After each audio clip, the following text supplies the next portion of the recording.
A partir de agora, você acompanha e participa do Futebol em Rede.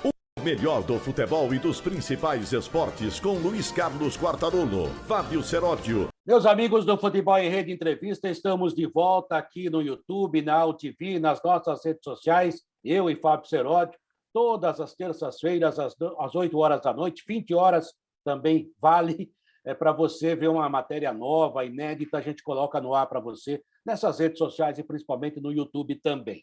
Lá já tem uma videoteca com mais de 90 personagens, entre ex-jogadores, jogadores, homens de imprensa, enfim, aqueles que fazem esporte e que falam do futebol principalmente. Gente que faz bem para o esporte, gente que tem história para contar. Hoje, por exemplo, um convidado muito especial, com o qual eu convivi muito tempo quando cobria o Palmeiras, jogou muita bola também no Cruzeiro de Belo Horizonte. O Fábio Seródio vai começar a falar da Moca, mas a gente aguenta, não tem problema, não tem problema. Tudo bem por aí, Fábio Seródio?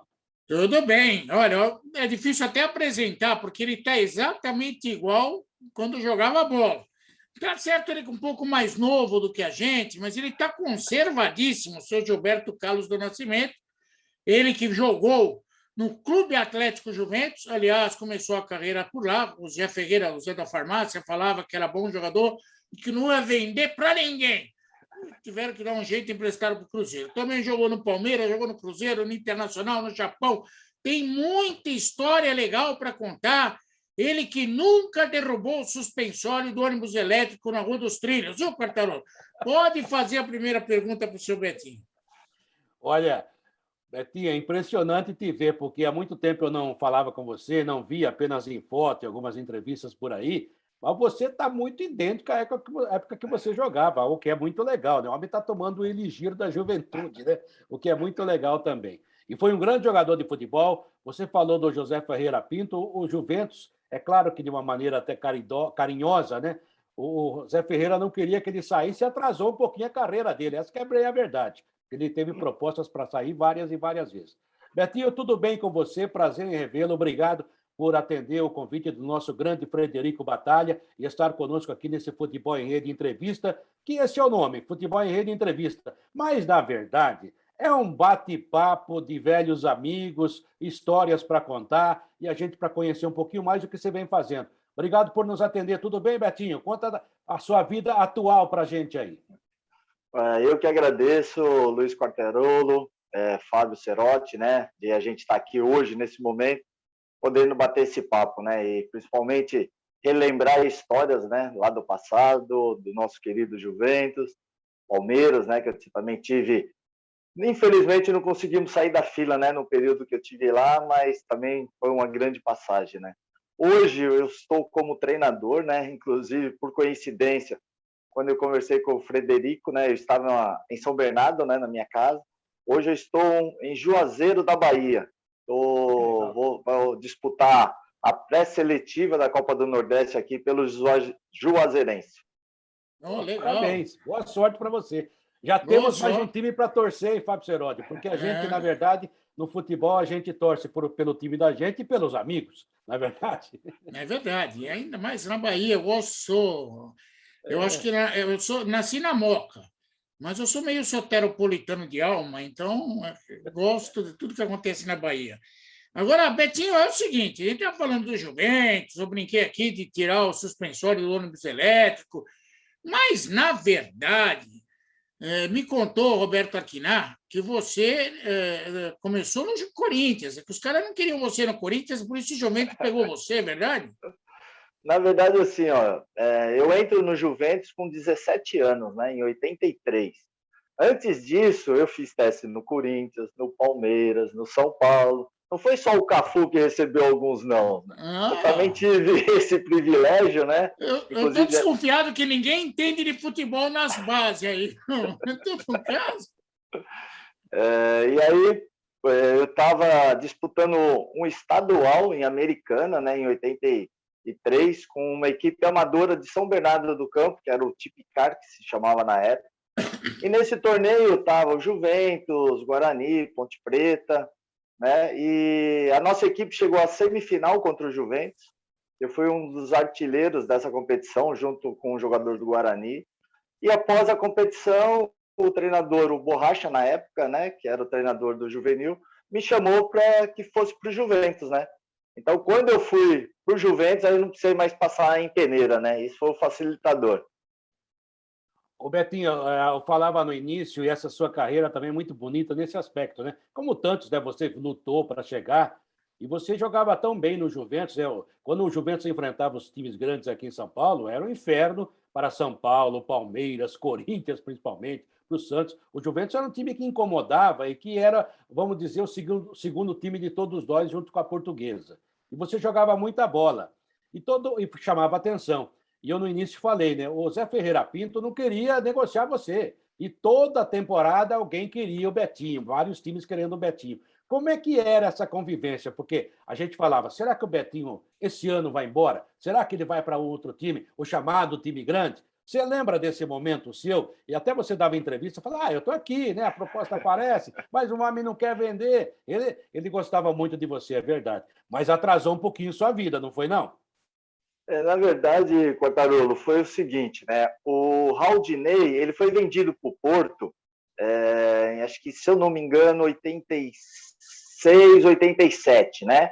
E na época ele acabou saindo barato, porque o Haldinei acabou se destacando lá na Europa, e aí foram no Ferreira Pinto e falou, Ferreira Pinto, você vendeu o Haldinei muito barato. Aí quando chegou a minha vez, teve momentos lá que ele pedia 1 milhão, né, do dinheiro da época, né? E ele falava, Betinho, você só vai sair daqui se eles se pagarem aquilo que eu quero, né? E isso aconteceu, né? Acabei ficando uns 3 anos no Juventus, onde eu, Palmeiras, Corinthians, São Paulo e Santos, né, queriam. Ele falava assim, para time de São Paulo eu só vendo. Se vocês quiserem, sei como. Vocês estão vendo ele jogar no Campeonato Paulista, o que ele está fazendo, né?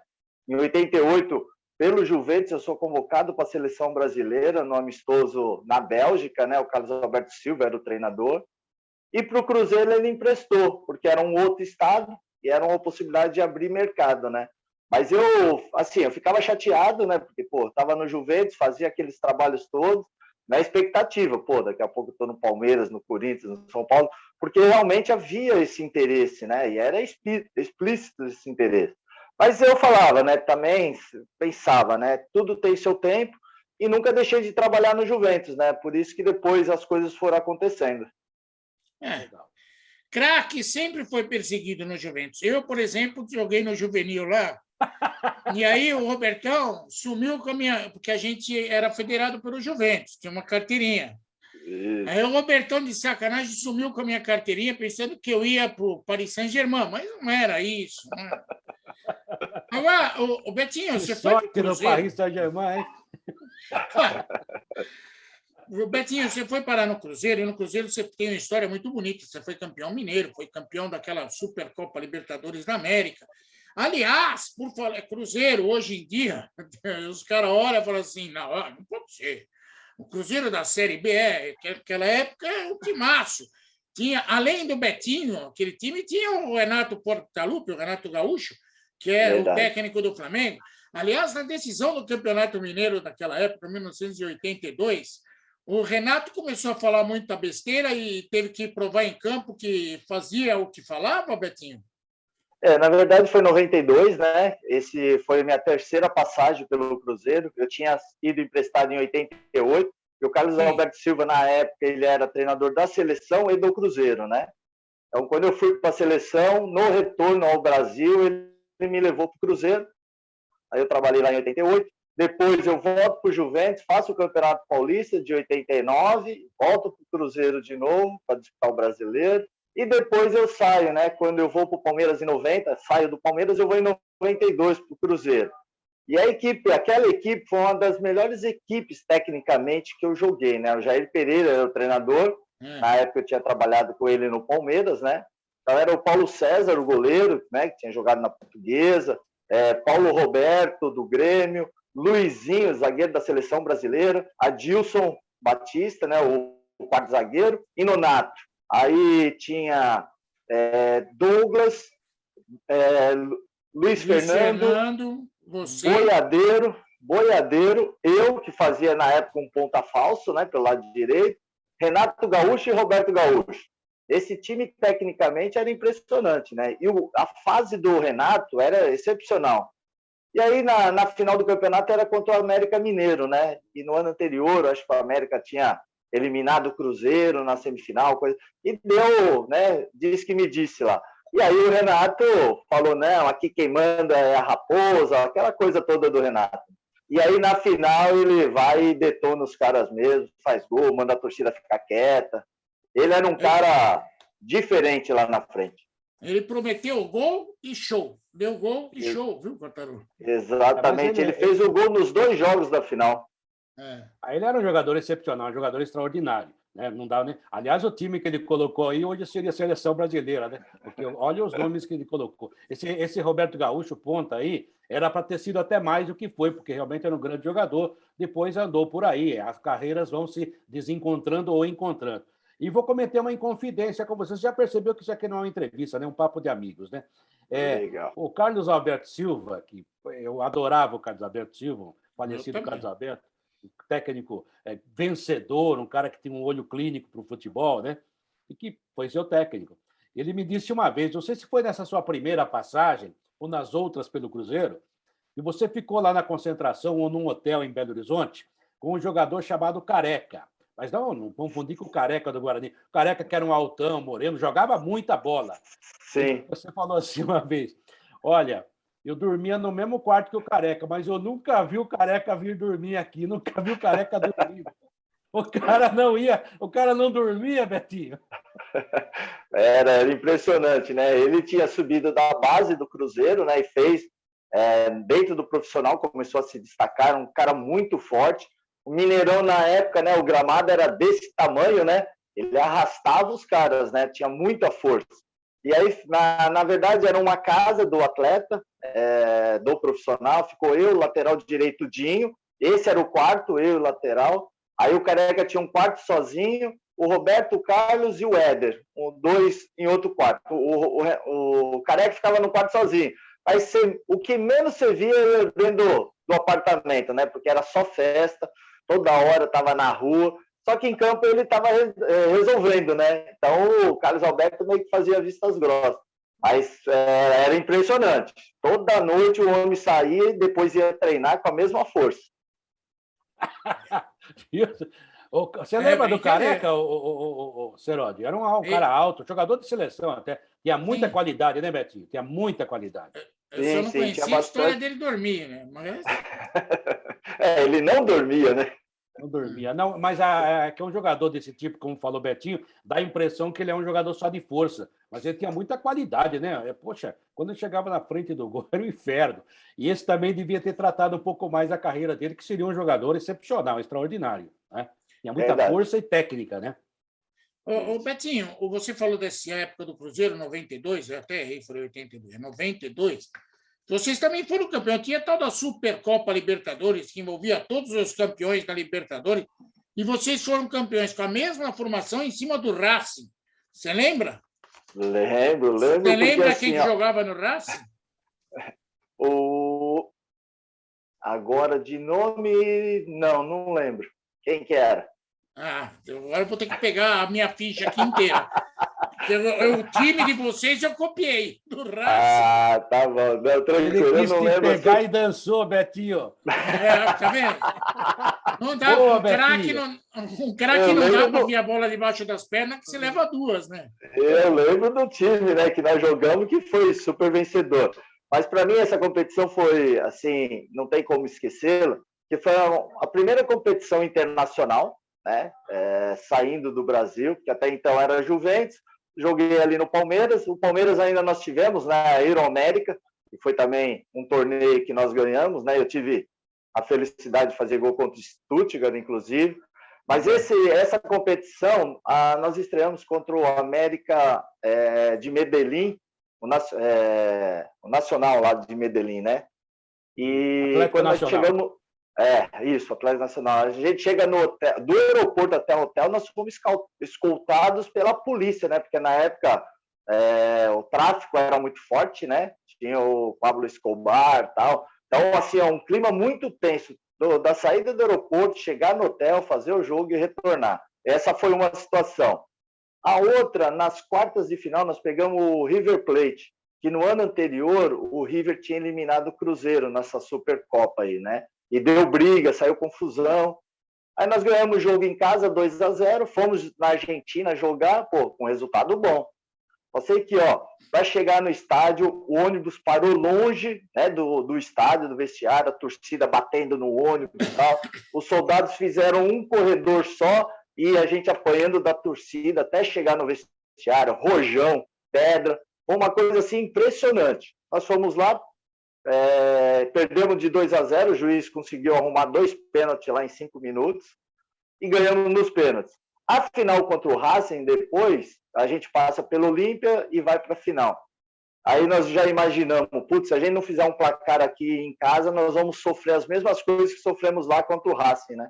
Aí o primeiro jogo foi, eu lembro que foi aos 38 do primeiro tempo, uma jogada na lateral do campo, eu dou um carrinho, roubo a bola, vou na linha de fundo, cruzo, e o Roberto Gaúcho faz 1-0 ali com 38 minutos.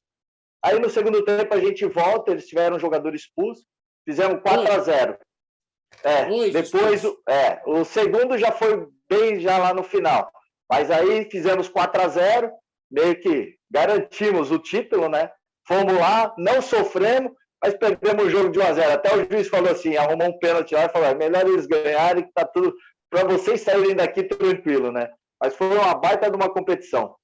Só para não passar vergonha, Roa, Reynoso, Borelli, Zacantini e Di Stefano, mas não é o Di Stefano. É outro.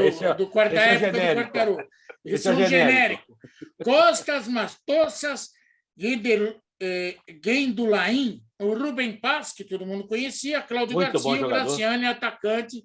Esse era o time do Estudiante, do Racing, dos 4-0. Os expulsos foram Borelli e o Zacante. Os dois, o lateral e o zagueiro, foram expulsos. Nada como ter um Google à disposição. Me salvou, caramba. O Betinho, ele falou do Rubem Paz. Eu estava rindo aqui porque o Rubem Paz jogava na seleção uruguaia, jogava demais, jogava no Internacional na época, em 86, eu cobrindo a Copa do Mundo, e a Argentina eliminou o Uruguai 1-0 em Puebla. E eu, Eli Coimbra, pela TV Record, o Eli, eu pela Rádio Record, fomos cobrir o jogo lá em loco, no estádio. Aí 1-0, gol do Pasculi, foi um jogo, inclusive, muito igual. A Argentina depois foi campeã do mundo, e como aquilo que eu costumo falar, né? Você também viveu isso. O time campeão fica só coisa boa para a gente contar, mas ele também sofre até chegar lá. Tem jogo difícil, perde situações difíceis, e a Argentina não jogou praticamente nada e ganhou. Né? Se o Uruguai tivesse ganhado, também não seria normal, mas ganhou com o gol do Pasculi. Aí o Omar Borraz, o técnico, escalou Alves no lugar do Rodolfo Rodrigues, do gol. Escalou Acevedo no lugar do Dario Pereira na zaga. E escalou, acho que o Santin, que não era mau jogador, mas no lugar do Rubem Paz. Aí, quando acabou tudo isso, Uruguai fora, o ônibus ia saindo já do estádio, pararam para atender eu e o Eli, brasileiros. Eles jogavam aqui, o Dario, o Rodolfo.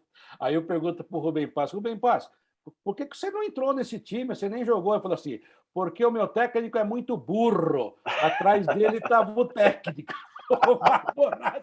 Aí eu olhei, né? Ele olhou para o técnico e falou, é você mesmo, você é burro, por isso que nós estamos eliminados. Você já viveu situação assim, tipo, poxa, eu tinha que jogar e o cara me tirou do time, que burro. Eu não sei, a sua maneira de ser, você não falaria dessa forma, mas você já sentiu esse tipo de coisa? É assim, ó, nessa situação, eu falo o inverso aí pelo lado positivo, né?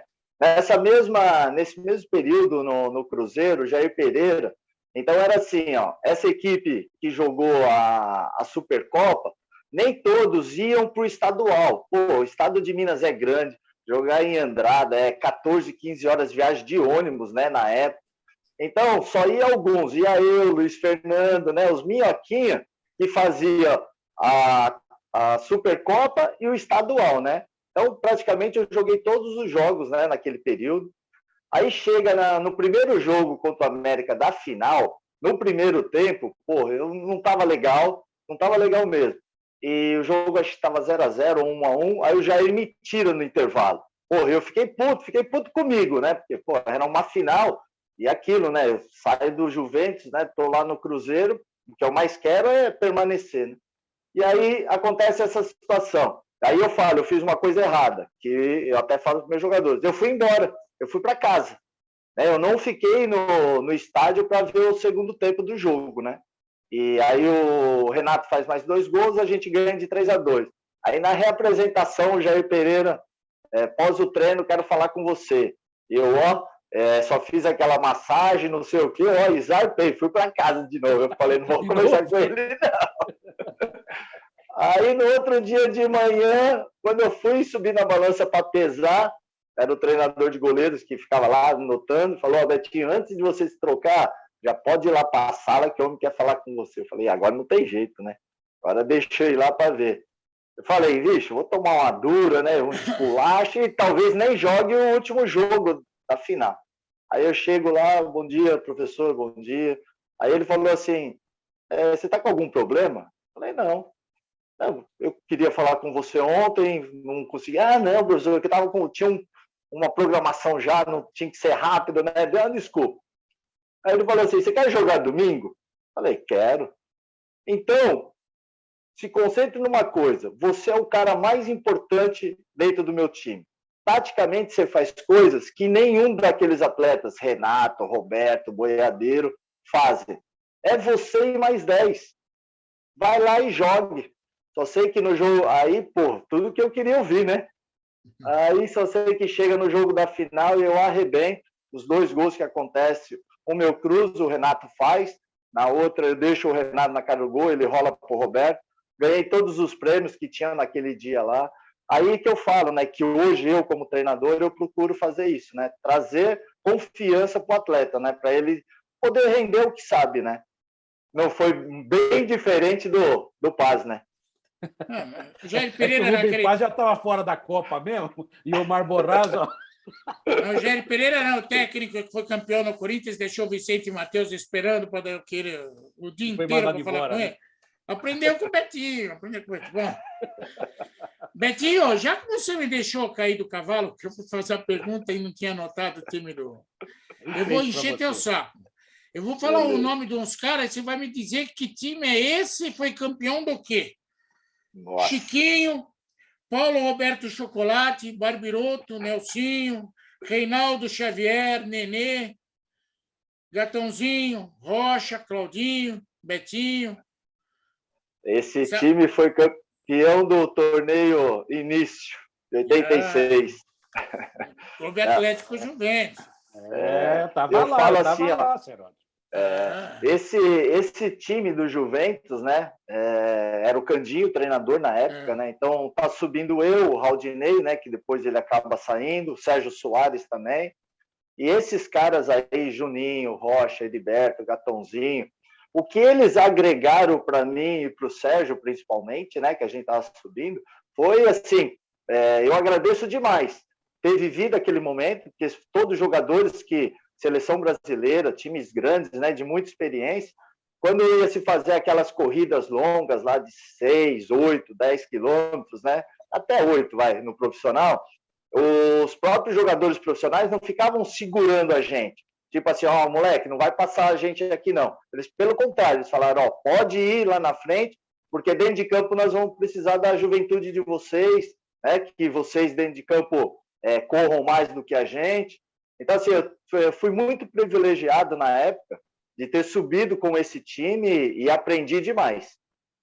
Agora, o Betinho, a gente entrevistou há pouco tempo aqui o Gatãozinho, que é lá da minha Piracicaba, né? Mas jogou muito no São Bento, jogou no Juventus, e ele ficou emocionado porque quando eu trabalhava ainda na falecida Fox, falo falecida com respeito porque agora é tudo ESPN, né?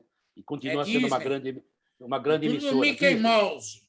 Queriam que fosse o Pateta, eu falei, não, de Pateta não vou, mas daí não teve jeito.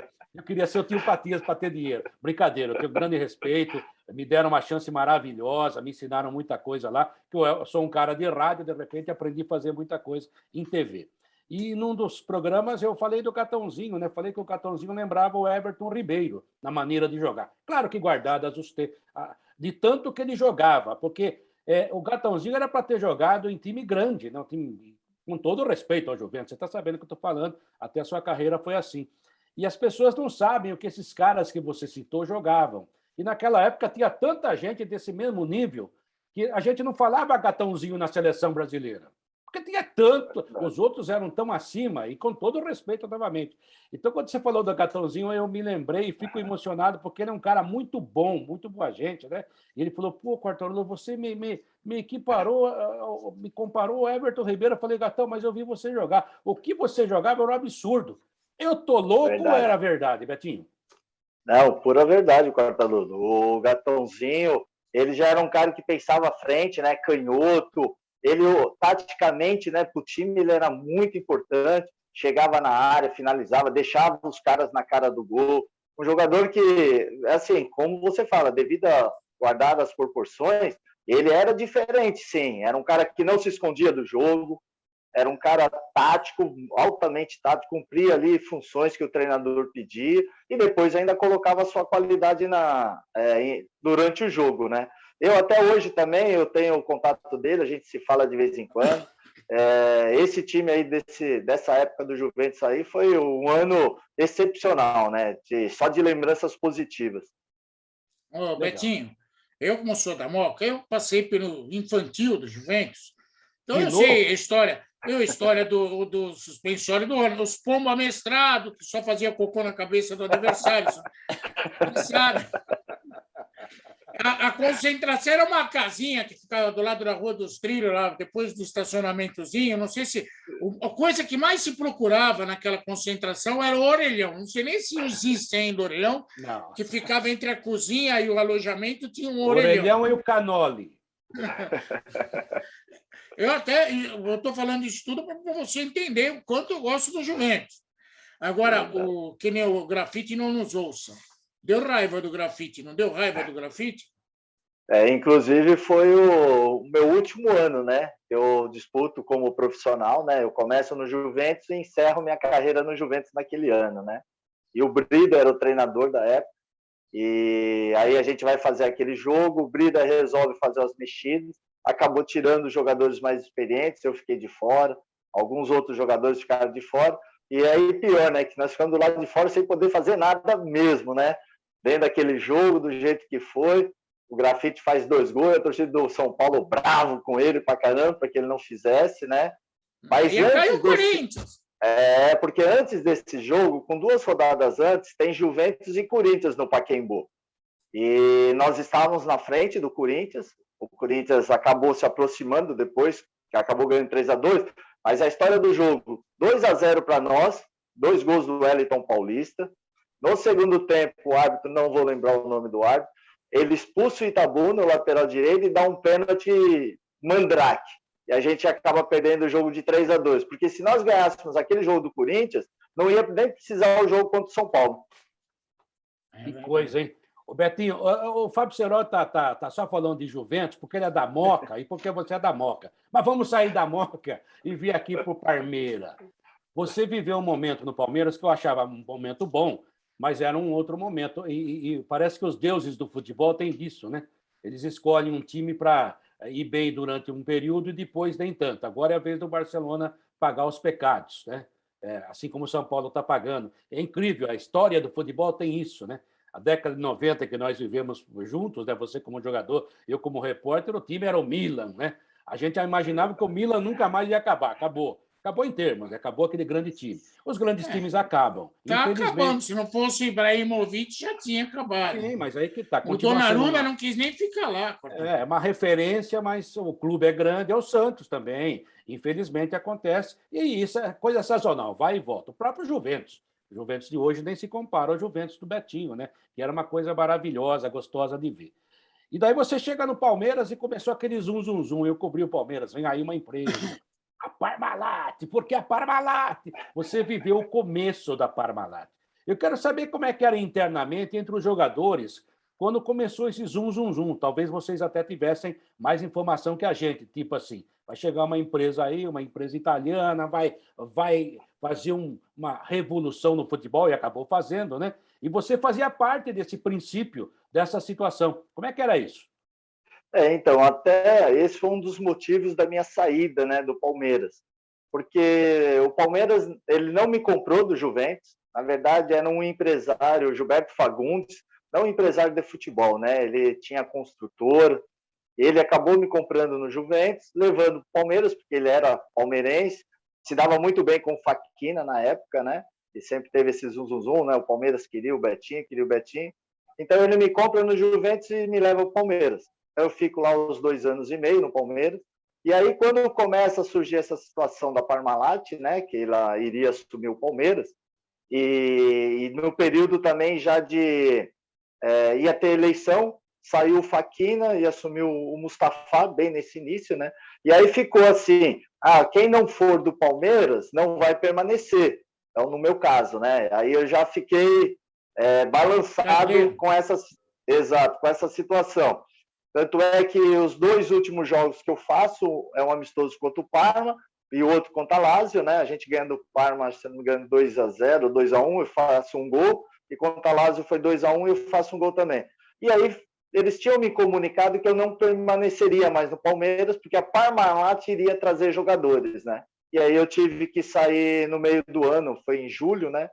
A Parmalat chega em maio, então nesses 2 meses aí, 2, 3 meses, eu já sabia que eu não ia mais pertencer ao Palmeiras, porque iria chegar outros jogadores. Acaba saindo eu, Edu Marangon, saíram algumas outras pessoas, né? O Palmeiras foi muito bom, né? Porque depois sai da fila, se torna potência, se tornou. Mas alguns jogadores que poderiam ficar, e aí eu me cito como tal, né? Porque grande parte da torcida gostava, né, do Betinho, mesmo sem a gente ter conquistado o título, a não ser o torneio da Iberoamérica, né? Mas eu fiquei assim chateado por causa dessa situação, né? Ter saído como eu saí. Mas, Betinho, você pode chegar e falar para todos esses palmeirenses aí que Euro mais América é o Mundial. Pronto. Fechou. Está resolvido o problema. Mas, por falar em Mundial, o Betinho também teve uma vasta experiência no futebol japonês. Você pensa que eu não sei. Verdade, o Betinho foi campeão da Copa do Imperador lá, fez sucesso. Aliás, Betinho, você pode escalar o time que você jogava lá. Kojima, Narahashi, Kumon, Natsuka. O Toyota não jogava nesse time, não tinha o Toyota, não sabe? Aí eu fui junto com o Mirandinha, né? O Mirandinha que nós tínhamos jogado junto no Palmeiras também. Tem o Edson, um rapaz que só jogou amador no Brasil e foi para lá antes do profissionalismo, lá junto com o Ramos, né? Uns outros atletas. Esse Edson me ajudou muito, né? E aí depois, no decorrer, foi chegando o Almir, que já tinha jogado no Santos, Paulinho McLaren, né, no Shonan Belmari, era o nome do time que nós fomos nesse período. Fiquei 4 anos nesse time, aí depois acabei indo para o Kawasaki Frontale, que hoje está em líder, né, do campeonato da primeira divisão, está buscando o tricampeonato, se tornou uma potência. Mas na época, né, o Zico tinha, né, seria a maior estrela ascensão, né? Porque 93, eu cheguei em 93, então os jogadores que tinham mais de 30 anos, que tinham disputado a Copa do Mundo de 90, o Japão traz e coloca eram 10 times, né? Coloca cada estrela num desses times, para poder divulgar o futebol japonês, né? O profissionalismo. E o Zico foi a referência aí nesse ano, né? E o Zico foi para lá, quase que não jogou nada, né? Deu uns chutinhos lá, acertou uns gols, né? Sabe como que é, né? Apesar daquele joelho que o Márcio Nunes quase destruiu, né? E você falou do Ramos, né? O Ramos era um jogador que pouca gente fala aqui, mas lá é um deus, né? E o goleiro que você citou não chegou a ser o goleiro da seleção japonesa, o Betinho? Foi exatamente ele chegou à seleção. E tem uma história com ele, assim, né? Porque em 93 era totalmente amador. O Nicanor de Carvalho era o nosso treinador, né? O falecido. Cara, nossa, foi como um pai para mim lá. E aí, então, em 93, a gente disputa a segunda divisão, a gente é campeão, sobe. Aí, em 94, começa na primeira divisão e o nosso goleiro começa a se destacar, né? E o Nicanor, sempre que possível, falava, né, dos jogadores, e o nosso goleiro é convocado para a seleção japonesa. Aí ele passa um período lá treinando e a gente acho que estava de folga, né? Só sei que quando a gente ele volta da seleção, né? A gente volta a treinar, ele falou, não quero ir para a seleção não, lá treina muito. Boa! Agora treina pouco, viu, Betinho? Agora, Betinho, você não tem nenhuma história de terremoto, nada assim exótico É isso. para contar do Japão? Ó, eu tive a felicidade. Lá, terremoto tem todos os dias. Você está tomando café da manhã, tem terremoto, no almoço, uns mais fortes, outros não, né? Mas eu sempre procurei morar no térreo ou no primeiro andar, né? Então, o balanço era menor. Mas teve uma vez que eu estava na casa de uns amigos, no 18º lugar. Aí deu um terremoto, assim, na escala 4 para 5, aquilo balançou. A prateleira assim... fazendo barulho, aquilo me assustou. Mas como os donos da casa nem se manifestaram, para eles era uma coisa normal, eu segurei a onda, mas eu estava doido para sair correndo. O Betinho, eu estava lá em 2011, 2012, a Jovem Pan me mandou para cobrir o Mundial, né? Com o Santos, depois com o Corinthians. Infelizmente, o Corinthians foi campeão mundial, a cobertura foi legal. A do Santos, como santista, passei vergonha lá. Aquele tal de Barcelona meteu 4 na gente. O Santos também, a primeira falta, o Edu Dracena foi fazer aos 13 do segundo tempo. Ficou vendo os caras jogar. A gente Sim, o Neymar já tinha sido vendido para o Barcelona. E perdeu um gol porque ele não deu a bola para o Borges aos 5 do primeiro tempo. Mas está vendo, não sei se seria gol. Não dava para ganhar do Barcelona aquele ano. Mas, de qualquer maneira, né? E nessa cobertura do Corinthians, eu estava um dia sentadinho, como estou aqui hoje, de manhã, entrando no noticiário da Jovem Pan ao vivo. A cadeira começou, era uma cadeira de rodinha também, começou a ir para trás e para frente. E o lustre aqui balançava. Eu falei assim, mas meu Deus do céu, não bebi nada, não, com problema nenhum. E a televisão estava ligada, que eles pedem lá para ligar a TV, né? Tinha tido um terremoto, mas olha, quilômetros de distância. E a repercussão foi ali, né, onde a gente estava, em Yokohama. Falei, meu Deus do céu, isso que você falou é um negócio incrível. Ninguém sabe, as pessoas levam como normal. Agora, eu fiquei apaixonado pelo Japão, só fiquei triste agora, na Olimpíada, que os caras tinham que respeitar mais o problema da pandemia e, por dinheiro, fizeram muita coisa lá que não devia fazer. Mas tudo bem. O Japão, eu falo, Betinho, que o Japão está 250 anos à frente do Brasil, a Europa está 150 e os Estados Unidos 100. Se a gente contar as histórias, você deve ter histórias melhores ainda que as minhas, que eu fiquei lá um mês. A gente conta a história que os caras acham que a gente é mentiroso, né? Porque o país funciona e o respeito à vida é outra coisa. O que você agregou dessa cultura japonesa para você e para sua família? Algum filho nasceu lá, alguma coisa assim? Assim, Quartarolo, eu até falo assim, eu cheguei no Japão na hora certa, no momento certo, né? Estava com 28 anos. Eu sou campeão, né, pelo Cruzeiro, campeão mineiro da Supercopa. O Cruzeiro queria que eu permanecesse, mas surge essa possibilidade de um time da segunda divisão do Japão, questão financeira muito pequena na época de Cruzeiro e de Japão, até porque na época estava mudando o real, né? O real era mais forte do que o dólar naquele período. E aí eu chego no Japão e vejo, né? O dirigente, quando ele me contrata, ele só fala assim, Betinho, eu quero que você traga para o meu time o profissionalismo. Mostre para esses jogadores o que é ser profissional. Porque eles eram amadores, né? Então eles não tinham noção do que é ser um jogador profissional. Eu falei, então para mim, eu estou no lugar, no paraíso, porque eu sempre fui profissional por onde eu passei, né? Sem sacrifício nenhum.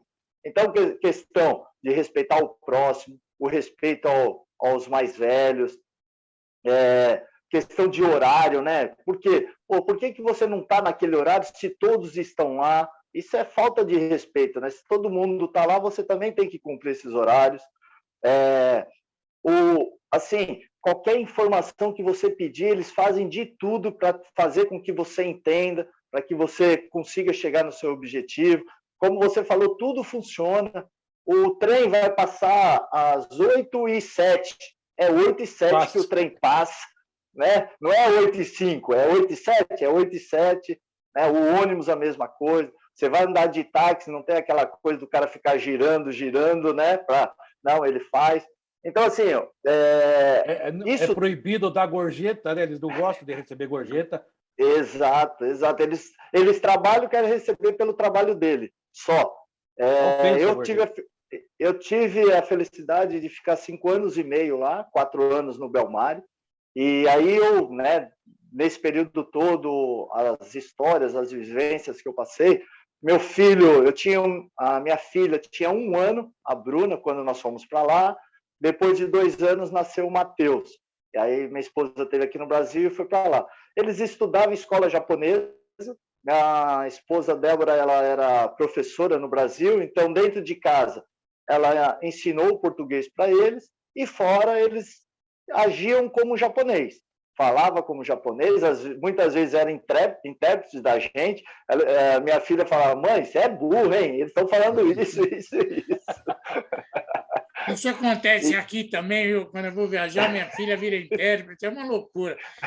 Mas Betinho, peraí, vocês estão falando demais em Japão. Tudo para vocês é perfeito.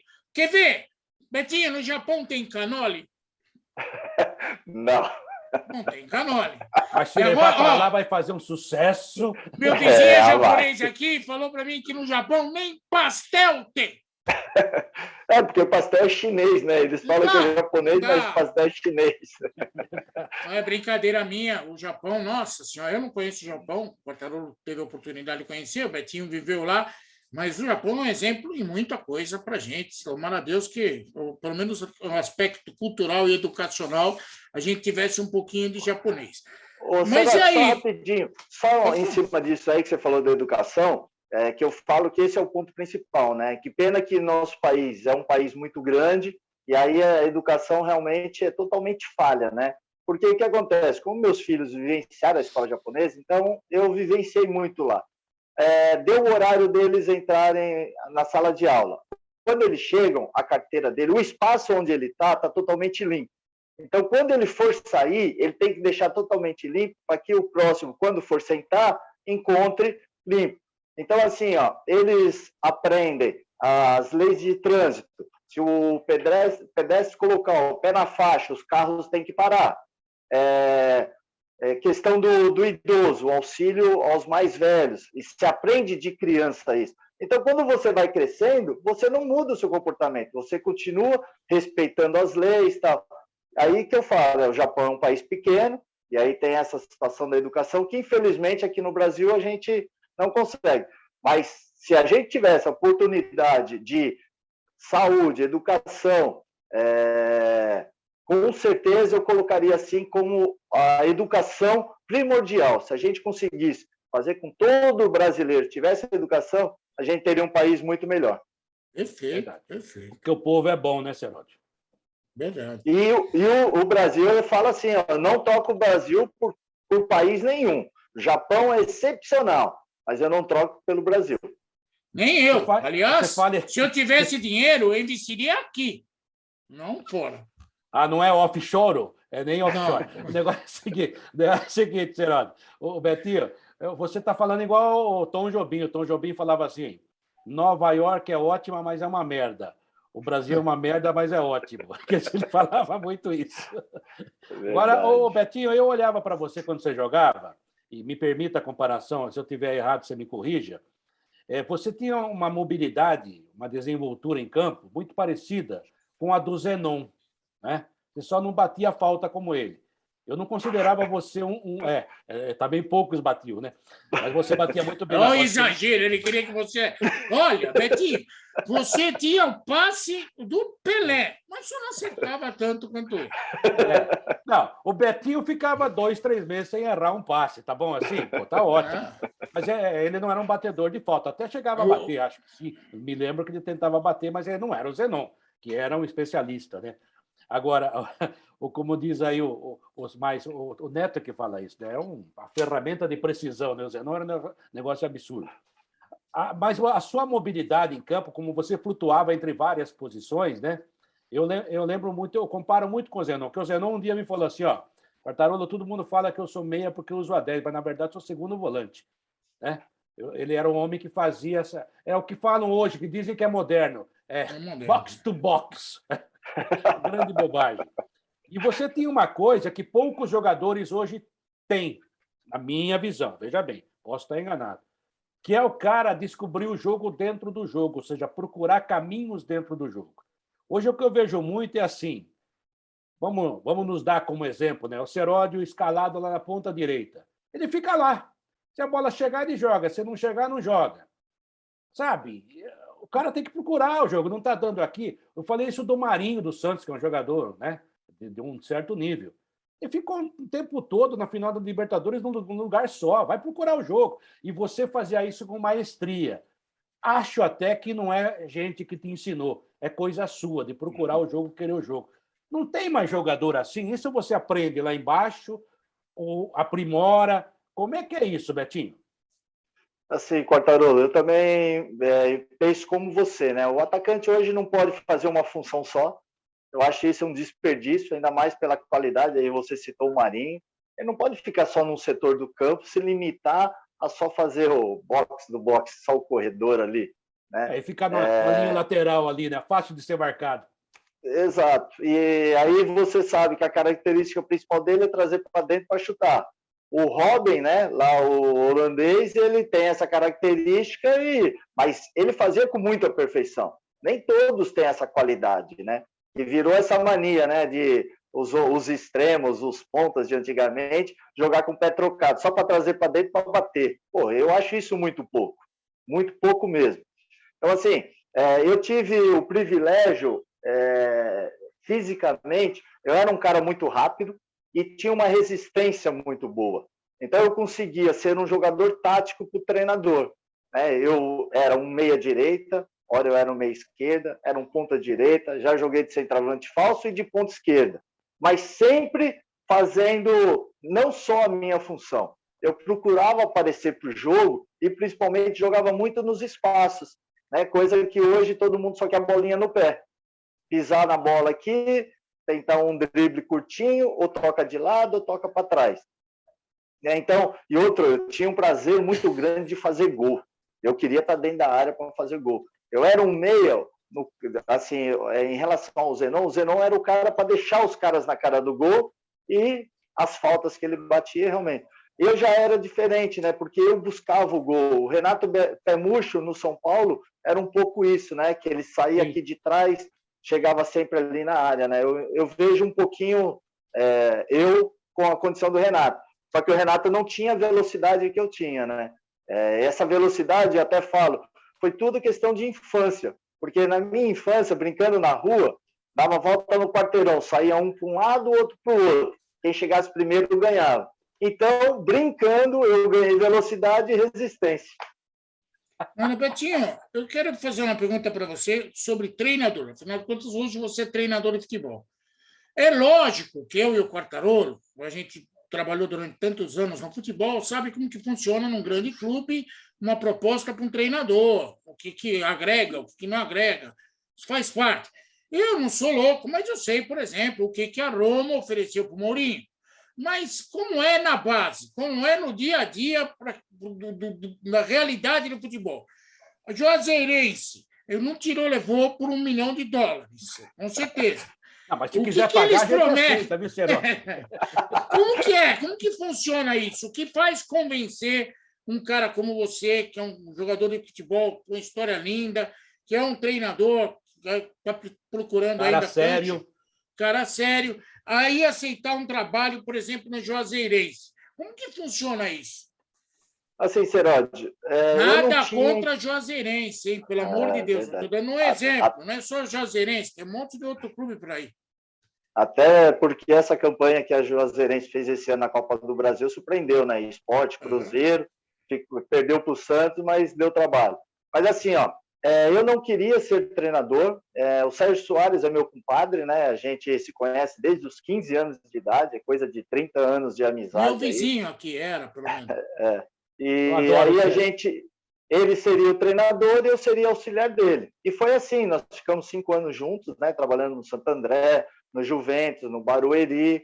Só que aí depois teve um momento que o Toninho Cecílio estava no Palmeiras, em 2008, e o Jorginho como coordenador da base. E aí me chamaram para trabalhar no Sub-20, eu time B da época. Conversei com o Sérgio falou, pô, vai correndo, meu, você tem capacidade. Enfim, aí eu comecei a trabalhar como treinador e as coisas foram acontecendo.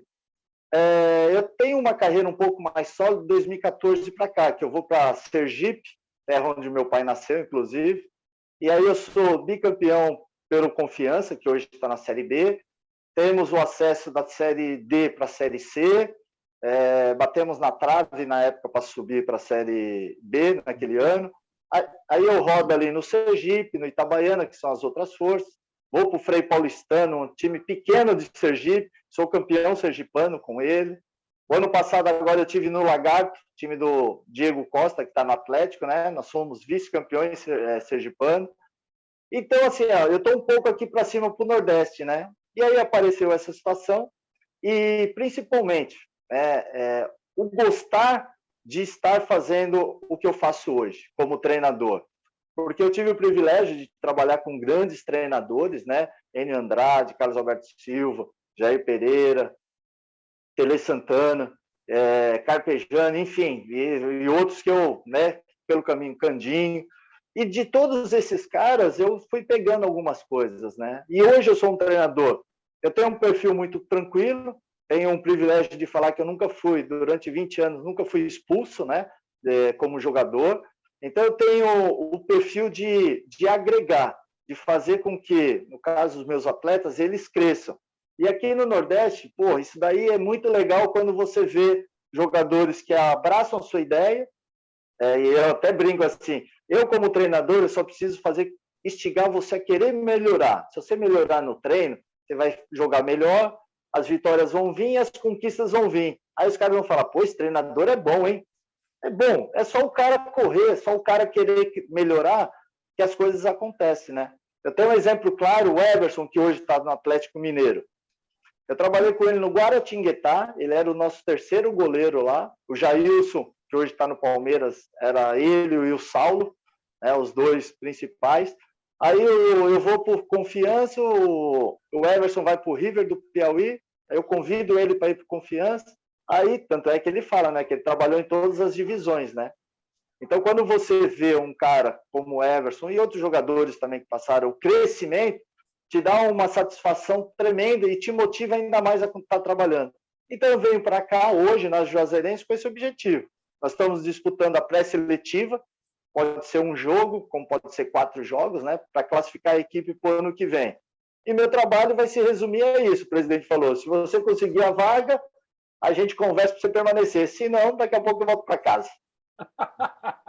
Ô, Betinha, é que no futebol brasileiro todo técnico é um permanente interino, né? Aqui é complicado.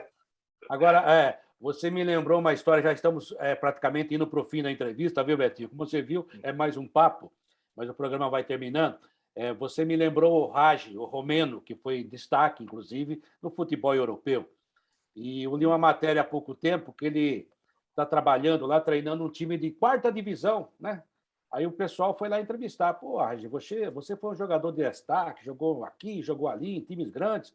Agora você está na 4ª divisão? Falou, não, eu tenho que acordar todo dia de manhã e penso em futebol. Eu vou lá, vou ajudar os garotos, vou jogar, bato uma bolinha. Rico, mais do que sou, não vou ficar mais, né? Não que a gente não goste de dinheiro, não é isso. Mas é que você quer continuar falando do seu meio. Eu e o Serodi somos muito isso aqui também, né? É claro que a gente gosta de dinheiro, a gente quer ganhar dinheiro, a gente quer trabalhar, a gente trabalha, né? Mas, de qualquer maneira, o dinheiro é importante, continua sendo importante, quem não é? O Zé te falava isso para mim, eu estava num programa de rádio com ele há bem pouco tempo, ele falou assim, vamos nos divertir. Então, eu acho que essa sua posição é muito legal, você vai ajudar pessoas, você vai continuar no seu meio, que é uma coisa que você sabe fazer. Então, parabéns até, e estou notando aí no fundo... É uma cama box, né? Está voltando à época do Juventus, hein? Vai ser assim. Não era assim, não. Tinha os estrados. Eu vou mostrar que a cama está quebrada, eu pus o colchão no chão para dormir. Mas, agora sim parece Juventus, viu? Futebol raiz, amigo. Futebol raiz. E toca a vida, vamos que vamos. Poxa, parabéns pela sua postura, viu, Betinho? Gostei de te ver. Você está bem pra caramba. Quantos anos você está agora, Betinho? Estou com 55. Eu fui até os 38, né, em 2004 no Juventus. Eu não fui mais devido às cirurgias que eu tive no joelho, né? O joelho já não aguentava. Porque fisicamente, organicamente, eu suportaria passar dos 40, assim, com muita tranquilidade. Mas também, porra, tudo que eu falo hoje, eu tenho artrose, mas tudo que eu vivi, eu agradeço sim a Deus e falo futebol, e aí eu estou ainda, permaneço, porque eu sei, como você falou, dá para ajudar muitas muitas pessoas ainda aí, para que eles possam também viver o seu momento. Cara, muito obrigado por você participar da nossa bate-papo aqui. O Betinho, para você que é da Moca, é daqueles caras que até os pombos mestrado aplaudiam. Verdade. Os pombos torciam para ele, vou te contar, e cagava na cabeça dos adversários. Mas o Betinho foi um ídolo importante. Que cara bom pro futebol, pro esporte, né? Cara, gente boa. Vou falar uma coisa aí que a gente desconfiava, porque eu não me lembrava de vê-lo expulso, né? O cara que atravessa a carreira que ele atravessou, né? Não teve um cartão vermelho, né? Poxa vida, tem que ser... Eu vou inventar o curso Betinho de comportamento. O primeiro aluno será o Felipe Melo. Pode deixar. E assim que puder, a gente vai abrir uma fábrica de canola no Japão. Obrigado, viu, Betinho? Um beijo no seu coração. Obrigado mesmo. Um abraço e à disposição. Betinho, obrigado por tudo. Seja feliz. Vou torcer pela Juazeirense, esses jogos todos aí, para você ficar. É um time que realmente foi muito simpático, né? Chamou atenção nas últimas participações. A gente até torcia para ir mais longe, mas entende que aquela participação já foi um negócio assim absurdamente boa, inclusive do lado financeiro, que é muito legal também para o crescimento. O jornalista esportivo do Brasil gosta muito, nós brasileiros, né? E eu me incluo também, eu acho que vou incluir o Seródio também. A imprensa esportiva brasileira ela é metida a ser de esquerda, ser socialista, ser não sei o que lá, mas na hora que analisa futebol, a gente é muito elitista, né? E precisa ver que o futebol brasileiro não é só a nata. O futebol brasileiro tem grandes coisas, grandes histórias para contar, e você está fazendo mais um pouco dessa história aí. Betinho, obrigado mesmo, de coração, que bom te ver e te ver bem, viu, cara? Não, eu que agradeço, também é uma maior satisfação estar falando com vocês dois aí. Falar de futebol é um prazer enorme, né? Relembrar ainda a história, isso é muito gratificante, né? Eu acho que o reconhecimento por tudo aquilo que a gente procurou fazer, e foi uma coisa simples, né? Porque eu amo futebol, né? Jogar futebol para mim era um prazer, e hoje nessa função eu quero ajudar muitas pessoas, como você falou, também ganhar dinheiro, né? Com certeza. Esse é o Betinho, homem com carreira internacional no Japão, jogador que esteve em seleção brasileira, jogou no Palmeiras, no Cruzeiro, homem lá da Moca, nasceu no Juventus e acabou a carreira também no Juventus. Jogou no Internacional, jogou um monte de lugar. Jogou em times, É que com ele dá para fazer 3 programas, né? Que também toma muito tempo do Betinho. Ele é nosso amigo, mas não vamos abusar. Esse é o Betinho, grande jogador da década de 90, um jogador que hoje seria chamado de moderno, por tudo que ele fazia no gramado. Hoje o bom é moderno. Parece que é coisa louca, né? É incrível, você ri, mas é verdade. O cara é bom volante, é volante moderno. Por quê? Porque ele passa bem a bola. Meu Deus do céu, Clodoaldo, Dudu, Andrade. O básico, né? Isso era o básico, passar bem a bola, né? É o mínimo, né? Betinho, obrigado mais uma vez. Vocês ficaram aqui conosco. Betinho, grande nome do futebol brasileiro, gente que faz bem para a gente, gente que faz bem para o esporte. Futebol em Rede Entrevista. Até a próxima, gente. Um abraço, Seródio. Tchau, obrigado. Até a próxima, se Deus quiser. Valeu, Betinho. Beleza. Termina aqui o Futebol em Rede. No site futebolemrede.com.br você encontra muito mais informação e também está convidado a participar e interagir. Futebol em Rede.